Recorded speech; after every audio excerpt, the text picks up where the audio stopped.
بصراحة كيف ما عودتكم دائما في شكل كل جديد كنصور معكم الفيديو في المحل. وكيف عرفتوا اليوم عندنا الجديد ان شاء الله. عندنا تكيشطات ديال الثليجة، يعني في الالوان عندنا الحمر، عندنا البلونكاسي، عندنا السومو، عندنا يعني صورت لكم باختصار.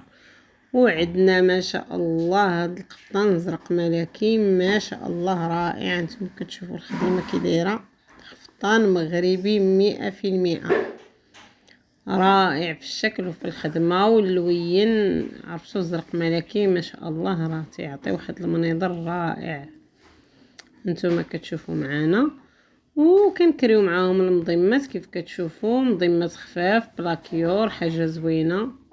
كل قفطان كيمشي معاه المضمه اللي جايه معاه في اللون الخياطه.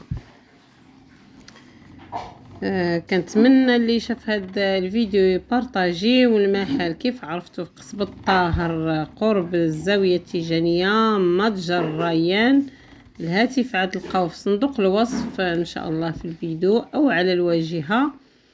وفقط كنبغي نشارك معكم الجديد في المحل وصافي. هذا اللي كاين. الناس الكليان ديالي اللي عارفين المحل راه عارفينه، مرحبا بكم. والثمن دائما مناسب، ودائما كنوعو دائما الجديد. كيف شفتوا كاين الجديد في هذا الازرق، في داك الخضيضر مفتوح، الاسود. تكيشطات ديال الثليجه هانتوما كتشوفوا لوينات ما شاء الله رائعه، ولوينات اللي هي دارجه.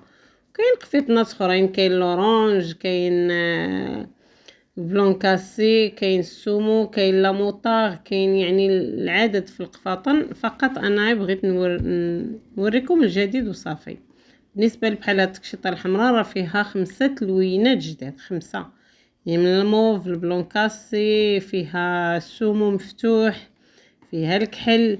يعني الثليجه فيها اللوينات. والثليجه كيف عرفتوا راه اللبسه ديالها خفيفه ما شاء الله وزوينه وهمويه. وكيف عرفنا كاملين راه الثليجه كانت ورجعات دابا. وبالصحه والراحه. وكنتمنى يعجبكم هذا الفيديو، تبارطاجيوه مع الاهل والاحباب فضلا وليس امرا.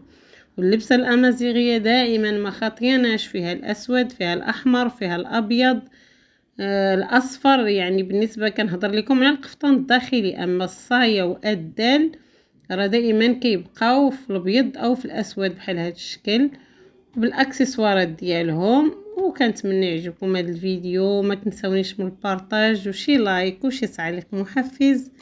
وبالصحه والراحه الى فيديو مقبل باذن الله. نخليكم مع الفيديو الى الاخير وبالصحه والراحه. دائما متجر ريان قصب الطاهر قرب الزاويه التيجانيه.